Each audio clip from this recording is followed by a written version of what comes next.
It's appropriate to circle those, and it's a great visual for the guys in terms of how it's supposed to look, and what you try not to do is I guess hang too long on the negatives, but certainly those are the things that you got to get corrected.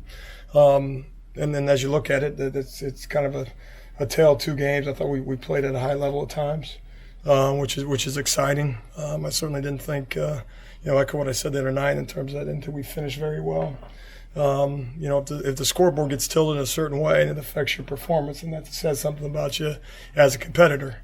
And obviously it's our responsibility, coaches, to make sure that we have elite competitors out there. So again, it falls back on us. I didn't think we finished particularly well, but 26 guys got in the game. I know I've been talking that 22 number over time, but 26 guys at least got a handful of reps. Some obviously more than others, which is good work. And some guys took their first college snap. So certainly there's a positive, and the biggest positive is find a way to get one. You've been preaching mindset and a lot of other things that you've been trying to teach these guys. Did you see it for most of the game or the game? Certainly for stretches. And the issue with defensive football, it only takes one play. It only takes one series. An offense has a bad play at 2nd and 10. If a defense has a bad play, it can cost you points. Obviously we had several on the night, specifically late. But and it could be a young player that it could have been their first college snap. But again, we're not in the business of making excuses. And I think the biggest thing we talk about mindset is the fact that no takeaways on the night is a disappointing stat, and there's no way to sugarcoat that. But certainly too, there's some good clips of football that we can build on.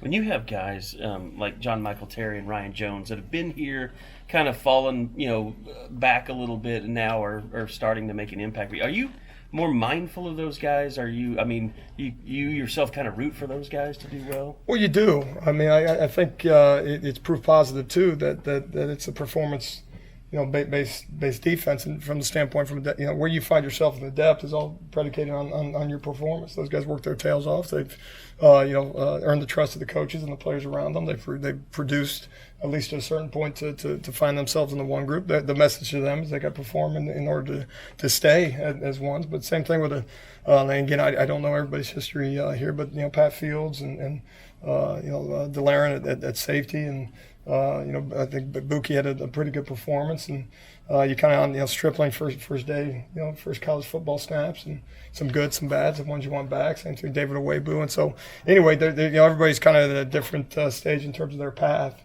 as they go through this thing. But no, you root for those guys because again, just because you haven't been here with them, that it's hard to play at Oklahoma, it's hard to produce at Oklahoma, and so I'm excited for them, and we need them to continue to. Well, you mentioned that. Buki a little bit, but how would you evaluate that nickel position with Trey being out and having the backups? Sure, I thought for the most part they held it pretty well over the course of one Saturday, and you're involved both from a coverage standpoint and from a run support standpoint, a little bit of communication, all that stuff. So I think it'll be an ongoing battle, and that's good. And, between him and Chance Sylvie, who's another guy who hasn't, from a career standpoint, kind of. He wants to take off, and we need him to take off, and all those things. So it's good to get. I don't think he's played football in a long time around here, so which is good for him. So no, the verdict's still out. One game evaluation, and what you can't do. Same thing as coming out of a scrimmage or one practice or something along those lines. You take too small the sample size and come up with these big conclusions, and then you can really be wrong on either side of it. From a positive standpoint or a negative standpoint. So I've still got a long way to go, and a lot of work to do at all positions, but certainly there. You talked about it being just one game, but when you see the flashes of a Ronnie Perkins, a Jalen Redmond, even Kenneth Murray look like a completely different player, what can you take about that? Does it surprise you any that what you've seen, or is that some of the stuff that you have been seeing from them in fall camp? I mean, we have seen it. And I keep, I wish I could come up with a better way to say it, but just in spurts and flashes, I think from a consistency standpoint, I think that's something we continue to battle. If you're not doing it on Tuesdays, if I'm walking off the practice field today on a Tuesday and say we weren't very consistent today, what on earth makes me think we're going to be consistent on a Saturday? And so I think that's the message for all. Again, it comes back to coaching for all of us is to one, preach that, and then two, obviously ultimately get the performance that we need from a consistency standpoint. But no, you see guys playing fast, and which suggests they have an understanding of where they need to be when they need to be there, which again is everything we try to be as coaches, and create an atmosphere of over the course of the Tuesday, Wednesday, Thursday, and obviously the work we get on Friday, so that they can kind of reap the benefits and cut it loose on Saturdays. And this also becomes a visual key for the other guys.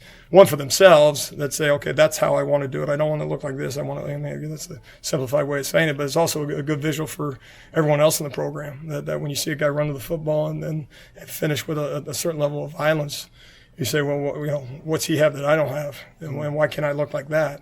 And so that can obviously elevate a group.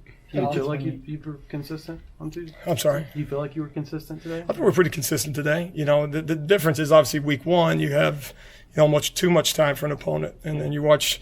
The one thing I will say is we didn't have a great understanding exactly what we're going to see this past Saturday. So I really give the players a lot of credit from that standpoint, because that kind of gets lost in it, because you say same as West Virginia, same as Coach Holgerson, and obviously got the respect for the athletes that they have, and so you see gaudy numbers over the course of 2018, and they got an elite offensive system coming in, and so you're watching 3 years worth of film from an offensive coordinator from Southern Miss to 3 years worth of West Virginia, and by the way, you better watch Houston, because those are the guys you're actually playing. So in any event, again, we got a long way to go, but I do have to commend the guys in terms of their reaction to the things that we saw. I think overall, saw a group that, despite the lack of knowledge that way, really trusted their rules and played awfully fast for again the bulk of the game. We got to do it for 60 though.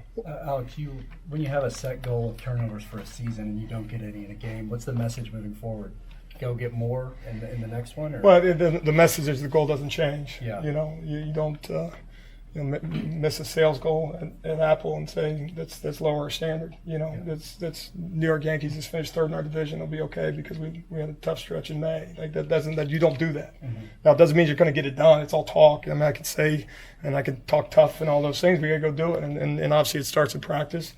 I'm very confident in how we practice.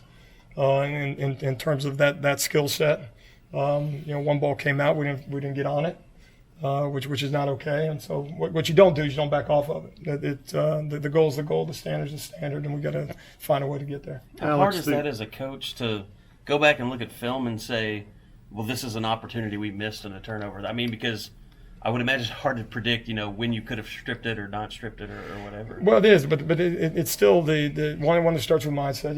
It's the want-to element. It's also, if the primary tackler does this, secures the ball carrier. Where's that second guy? Why isn't he stripping?